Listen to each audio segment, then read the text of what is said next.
911 operators share the calls that haunt them. As an emergency dispatcher, the nature of the job often means dealing with life-or-death situations. But it's not just the high-stakes emergencies that can haunt someone. Sometimes, it's the ones that remind you how fragile life is, or the calls where you felt utterly helpless. The child's voice. I had one call that I'll never forget. It was from a child, maybe about 6 years old. She called 911, and I remember her voice so clearly. It was so calm, so collected, like she'd done this 100 times before. When I asked if everything was okay, she replied, "Mommy's not waking up, and the door is locked." It didn't hit me right away, but once I got her information and directed help to her location, I couldn't shake the feeling of the helplessness in her little voice. In this job, we're trained to maintain a calm demeanor, but I was thinking about how a child that young was already so exposed to something so terrible. It was the uncertainty. Would help get there in time? Was there anything more I could have done? That thought stays with me even now. The child was safe in the end, but the weight of that call stayed with me for days, even after the crisis was over. The call from the mountain. One of the most chilling calls I've ever received was from a hiker stranded in a remote area. The call came in late at night, and the signal was weak. The man on the other end was disoriented, his voice trembling, almost as if he was losing hope. He had been hiking alone and got caught in a sudden snowstorm. He explained that he had tried to keep moving, but he was now stuck somewhere near the mountain summit. His phone was about to die, and he didn't know if anyone would find him in time. The wind howled in the background as he spoke, and I could hear his desperation growing with every second that passed. I stayed on the line with him, trying to keep him calm, but his fear was palpable. I remember asking him to describe his surroundings, anything that could help pinpoint his location. But he couldn't, he was too disoriented, and the storm was too loud. The fact that he was alone and so far from help hit me hard. There was nothing I could do except send search and rescue teams, but I couldn't shake the feeling that time was running out for him.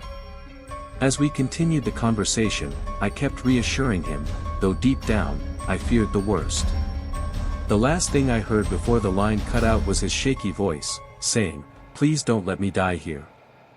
I spent hours after the call, feeling the weight of his words. I didn't know if they'd be able to reach him in time. The rescue team eventually found him, but his body temperature had dropped dangerously low. He was lucky. That call, though, still haunts me. The helplessness I felt, knowing I could do nothing but listen and guide. It's something that stays with you long after the job is done. The caller who knew too much. Another call that has stayed with me was from a woman who seemed to know exactly what was happening. She called at 2 a.m., and when I answered, her first words were, "I'm in danger. They're coming for me, and I need you to stop them." I initially thought it was a hoax or maybe someone playing a prank, but the fear in her voice felt real. She gave me details about her location, about a man she said was following her. The odd part? She described him in such detail, right down to his clothes and mannerisms, as though she had been watching him for a long time.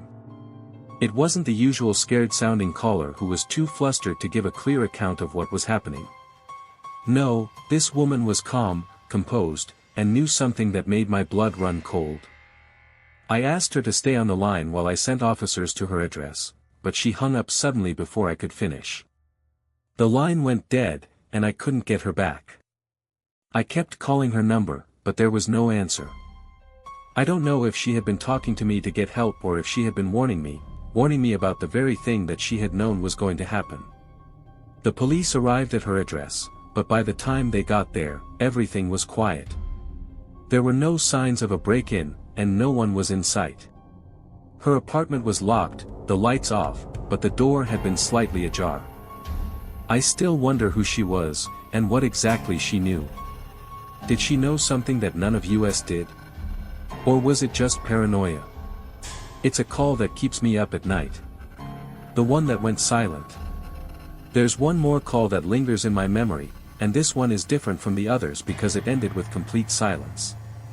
I received a call from a man who sounded calm at first, but as he spoke, I could hear something strange in his voice. He was asking for help, saying he had been in a car accident and needed assistance immediately. But there was something wrong. The call dropped several times, and when it came back, he was barely audible. I tried to keep him talking, asking him where he was, what had happened, and if he was hurt. But as I kept speaking with him, he stopped responding altogether. I could hear the faint sound of him breathing, but no words. I waited, heart pounding, but nothing came through the line. It was as if he had just disappeared. I stayed on the line, hoping for a signal, hoping for some kind of response, but it never came. I don't know if he passed out, or if he was unable to speak, or if something worse had happened, but I will never forget that eerie silence. It felt like the air was thick with it, and I couldn't help but feel like I had failed him, even though I had no way of knowing what happened. The police found the accident site hours later, but there was no sign of him, no body, no vehicle. His phone had been left behind. It was as if he had vanished. This one haunts me because I'll never know what happened to him. I'll never know if I could have done more or if my inability to communicate effectively cost someone their life. The unsolved mystery. Some calls aren't as clear-cut as others.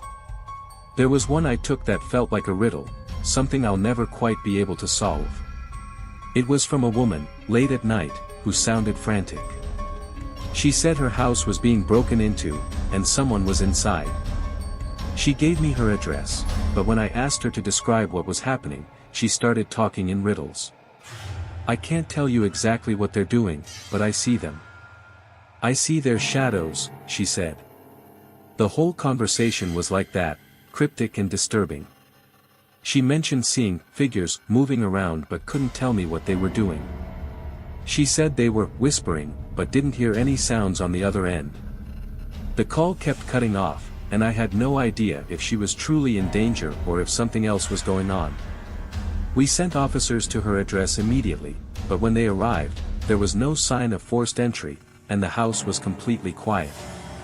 There was nothing unusual at the scene, no signs of a break-in, no intruders. The woman was gone, too. She wasn't at her home, and no one in the neighborhood had seen her in days. No one knew where she had gone, and there was no record of her ever living in the area.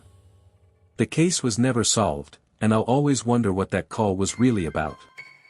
Was she in danger? Or was she trying to tell me something I couldn't understand? The call from the unknown. It was a typical Tuesday evening shift, and everything had been relatively calm so far.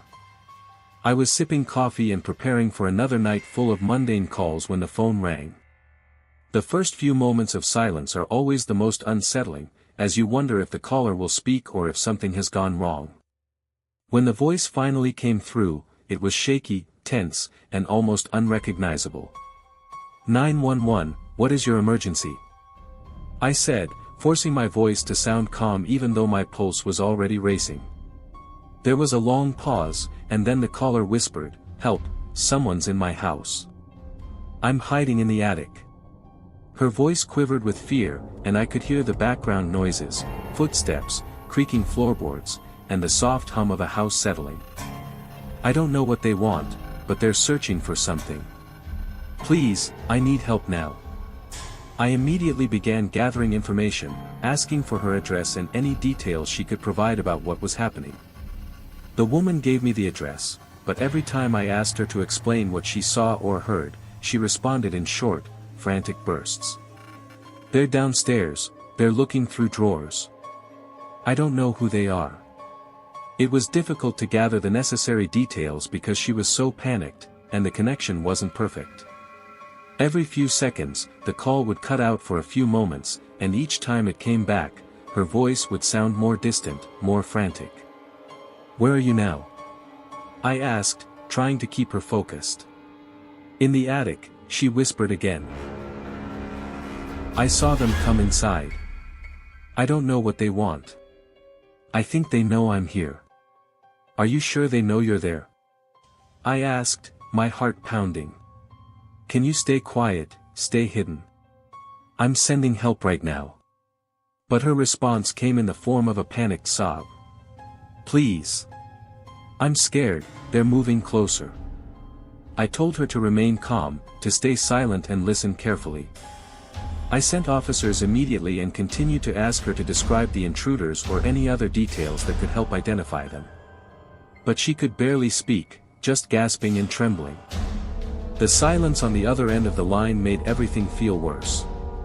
Every second felt like an eternity, and I could hear her struggling to breathe, her voice fading as though she was drifting further away. I kept repeating myself, but her words became less coherent.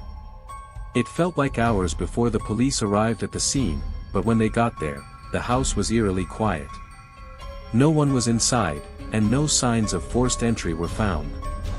The woman? Gone. They combed through the house, but there was no trace of her, no signs of a struggle, nothing. It was as though she had never existed at all.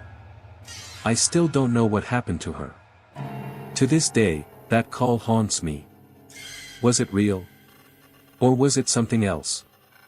There were no clues, no evidence of an intruder, and no way to explain what I had heard. I just remember how her voice sounded, panicked, terrified, yet so calm, almost as though she had known something I didn't. The warning call. There's another call that stands out, one that I can't shake no matter how much time passes. It was a few months ago, and I remember the night clearly. It was raining heavily, and the sound of raindrops tapping against the windows of the dispatch center added to the tension of the situation. The phone rang, and I answered. The voice on the other end was smooth and calm, almost too calm. "I need your help," the voice said. I asked for details, expecting the usual. But the caller didn't sound like the typical distressed person. His voice was deep, steady, and deliberate. "I'm being followed. Someone is watching me, and they've been doing it for days now. I think they know I'm onto them." I asked him to clarify. Who was following him? Why did he think they knew he was aware of them? "I don't know who they are," he said. "But they've been in my life for a long time. I see them everywhere I go. I'm starting to think they're not human." His words sent a cold chill through me. There was something unsettling about the way he said it, like he wasn't just telling me a story, but warning me. I kept asking questions, trying to ground him in reality, but every answer he gave was more cryptic. "They know everything. They know my movements. They know my job, where I live, and even what I eat for breakfast," he continued, as if he were unraveling some deep, dark mystery. "They've been in my house. They're watching me right now."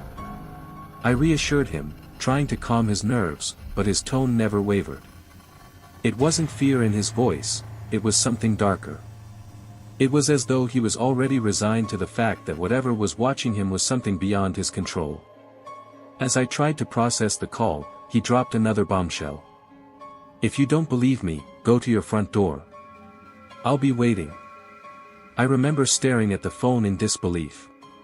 He had no way of knowing where I was, what building I was in, or anything about me. But when I looked up, I couldn't shake the feeling that something was wrong. I checked the front door. Nothing was there.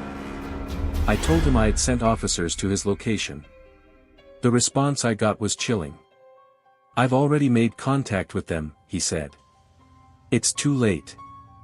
I stayed on the line, trying to hold it together as the situation continued to spiral out of control. I don't know what happened next. I can't say for sure. But when officers arrived at the location he had provided, the only thing they found was a dark, empty apartment and a note taped to the door with my name written on it. I'll never know what happened to that man, or if there was any truth to his story. The officers couldn't find any evidence to explain his call, and I was left with the strange, eerie feeling that we were all just puppets in a game we didn't understand. The cry for help that never came. And then there's the call I received that I will never forget, the call that was a cry for help, but one I couldn't answer in time. It was a young woman, probably in her early 20s. Her voice was frantic, almost too frantic, and I immediately felt a knot in my stomach as she told me that she was being attacked. She was in a public park, she said, and someone had jumped out from behind a bush, grabbed her, and was trying to assault her. I tried to keep her calm, asking for her location and details about what was happening. She gave me a street name, but when I asked for more specifics, the call dropped. I tried to call back, but there was no answer. My heart was racing as I scrambled to gather more information. I knew we had to act quickly. But when the officers arrived at the park, there was no sign of the woman. No sign of a struggle. The park was empty, and the only thing they found was a piece of cloth that didn't match anything the woman had described. She vanished into thin air, and to this day, I don't know if she was real or if it was something else. A mistake? A nightmare? A test of our limits? It's a call that still keeps me up at night. The unknowns that never leave you. These calls remind us of the weight that 911 operators bear. It's not just about picking up the phone and responding. It's about dealing with the unknown, the things that cannot be explained, the stories that don't always have clear endings. It's knowing that you may never find out what really happened to that person on the other end of the line. Sometimes, we don't even have the luxury of closure.